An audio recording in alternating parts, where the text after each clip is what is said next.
I have been sleeping with former brother-in-law after I was accused of cheating with him.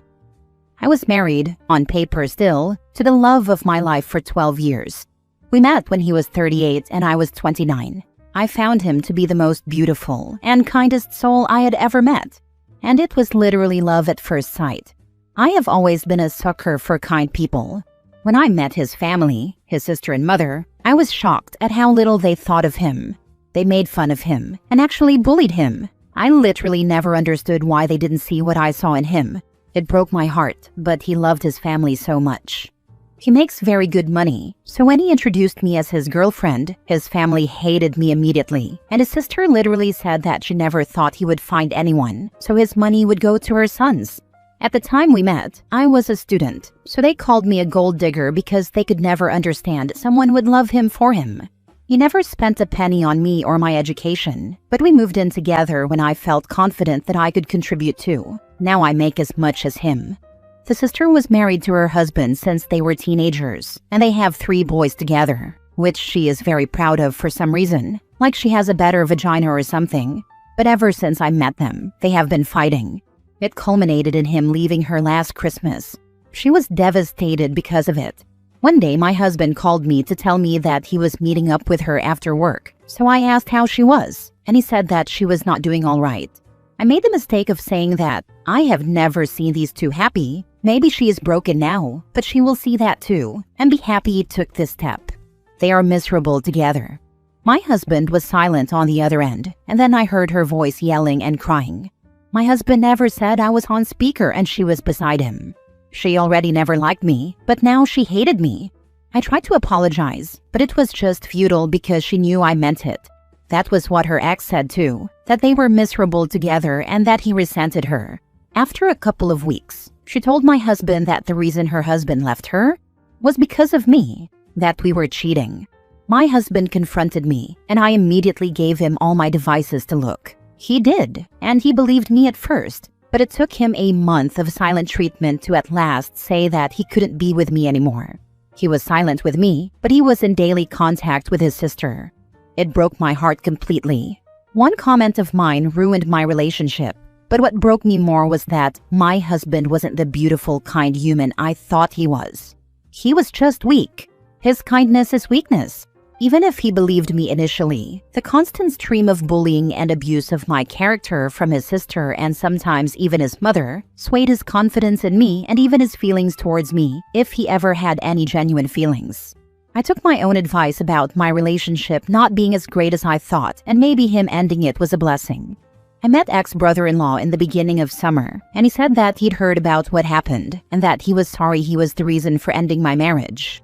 He said he felt guilty because he always told his ex how he admired our marriage and the love we had for each other.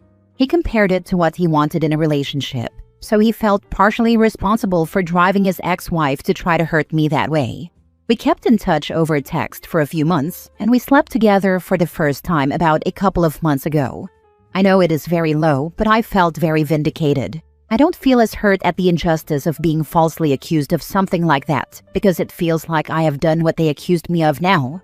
But I do feel some guilt sometimes, especially last week when my husband wanted to meet and discuss maybe postponing the divorce until we talk, and maybe talk to a therapist. Ironically, he now believes me because his sister is crazy. It is too late, dear husband. Now for the comments. You do know the ex-brother-in-law will throw you under the bus as soon as he needs to, don't you? What more can happen that hasn't already happened? I lost my husband and my safety. So you got accused of something you didn't do, so ended up doing it anyway? You do know this is probably going to get out at some point, right? Then everyone will just assume you were lying from the start. Yeah, who is gonna believe that was the first time OP and ex-brother-in-law hooked up? Yeah, nobody LMAO. Nobody believed me even before I slept with my ex-brother-in-law either. Everyone believed my husband, including our mutual friends. When he asked me to move out in 2 weeks, nobody believed a good man like him would do something like this if he didn't have solid evidence. Only my sisters and closest friend believed me, and of course ex-brother-in-law, but his reputation was in the mud too because he divorced the mother of his 3 children. So really, nothing would change reputation-wise. Your ex has been bullied and abused into being a doormat, That doesn't excuse his BS, but it does explain it. Him leaving you is 100% a mercy. His family baggage would have manifested in some terminal way eventually, and better now than later. But why stay enmeshed in this family and their BS? Your former brother-in-law played his own part in his toxic marriage. The only thing you've done is confirm all of your ex's worst thoughts of you and himself. For what? That's criticism I can respect. I have no answer other than familiarity and bonding over same experience. Next story. My ex's girl bestie learned what it's like to not be the hottest girl in the room. Okay, so this is petty but kind of funny to me, so I thought I'd post. So back in the day, I was in love with this guy who we will call Jay. I let him treat me like dirt and whatever. You've all heard it before. It's embarrassing, but I learned from it and moved on. Anyway, he had a girl bestie, who we will call Amy, and she was actually one of the most passive-aggressive people I've ever met in my life. Super mean to me, and at the time I was a bit chubbier, so she was able to make me feel super bad about myself. He always sided with her and brushed off her bullying as joking, and that's just how she is, and it was a nightmare. We would fight about it all the time, and he'd just call me insecure, which, to be fair, I was at the time. Anyway, we broke up years ago, but he did a number on me for sure. I have not heard about this man in years, because to me, once we are done, you're dead to me, and I will never look up what you've got going on. But I recently met up with an old friend who had been part of the friend group of Jay and Amy. She used to date one of Jay's best friends. They split pretty recently also due to Amy LOL, and we had gotten close and kept in contact, but I'd always asked her not to give me any details. But I'm recently engaged, yay, and Jay reached out to me on a new Insta of his asking if we could talk. I didn't respond, nor am I going to, because there's nothing to talk about. It's been like 4 years lol. But I mentioned it to my friend, and she was like, OMG, I have so much tea I've been wanting to spill, I just didn't want to cross any boundaries. And I was like, okay, I'm over it but nosy, so what's up? So basically, Jay and Amy never dated, but they always had a super weird relationship. And it was clear he was into her, but she wasn't into him. But she liked his attention. Well, any male attention. Amy is a pretty girl. I hate her, but she's not ugly. But she's like the hottest girl in a small town type of hot, if you get what I mean. And we all lived in a small town at the time, so she was Miss Thing over there. Anyway, apparently a woman who we will call Scarlett, because she low-key looks a bit like Scarlett Johansson, moved to that town temporarily for reasons I don't know. It's a random town, and she was originally from a huge city, but whatever. Anyway, Scarlett met Jay at a bar and they hit it off, and ended up becoming friendly. Don't know if it was romantic on her part, but he was trying to woo her for sure, and apparently it seemed he may have had a chance. My friend sent me pics of this girl and she's actually so pretty. It's insane to me. Like how? She was apparently a former model and honestly, I have no doubts about that.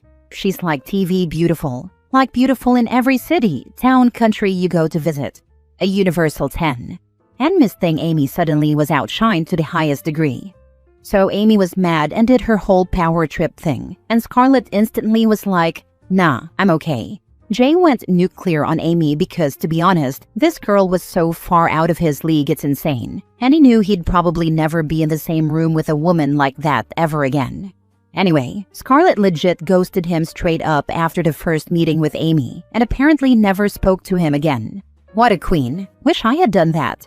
And Jay lost his mind and spilled all Amy's dirty laundry and verbally tore her apart, and she responded with just as much venom. So their friendship is done. The friend group is shattered, and the a-hole in me is just so happy Amy finally got out-hotted and learned she ain't all that. Jay losing a baddie is funny too. Anyway, this is a good lesson for girls who let men prioritize other women. If they are into you enough, they'd fight for you.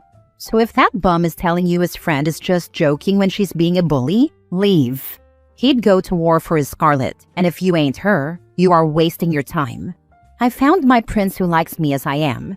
I'm far from the cutest girl in the room, and it doesn't matter. I'm more than that. Hold your head high and only give your energy to those who deserve it. This is some good gossip. I don't know y'all, but I was invested the whole way through this post. Glad Amy and Jay got humbled. They deserved it. I know lol, maybe it makes me shady, but I do love some good gossip at the end of the day. Especially when it's about people I don't like lol. I honestly don't get girls like that. I'm not Scarlet hot, but I definitely know I have a racial +2 to my looks, being one of the Eastern Asians, and I'm in the better numbers in a room. I don't need to throw my weight around. I tried to hype my guy friends up, but I rarely had them for long because I honestly had too many waiting for their shot friends and not real ones. She sounds super insecure, and that's ugly as heck. Your man sounds awesome, and I hope you have many long years of happiness together. One of my best friends growing up still is, Scarlet hot, and I gotta be honest, being the second prettiest girl in the friend group was freaking great. She always had a boyfriend and was the absolute goat at turning guys away and pointing them right in my direction. Ridiculously hot friends are awesome if you're not insecure about it. Agreed. My current bestie is also always the hottest girl in the room, and she doesn't give AF about male attention because she gets it all the time. Also, I unfortunately met her after I'd broken up with Jay. Otherwise, I do think she would have told both her and Amy a lesson real quick. So, what did Jay want? I don't know. I have not replied, and I am not going to, as that would be pretty disrespectful to my fiancé. Last story. My family called CPS while I was in the hospital fighting for my life. A little backstory. I just had my baby after a very rough pregnancy. I had to get what is called a nephrostomy tube through my back and into my kidney, like a catheter kind of, to help drain the kidney because the kidney couldn't drain on its own. I got this back in March. I had multiple other complications during the pregnancy: preeclampsia, cholestasis, and gestational diabetes.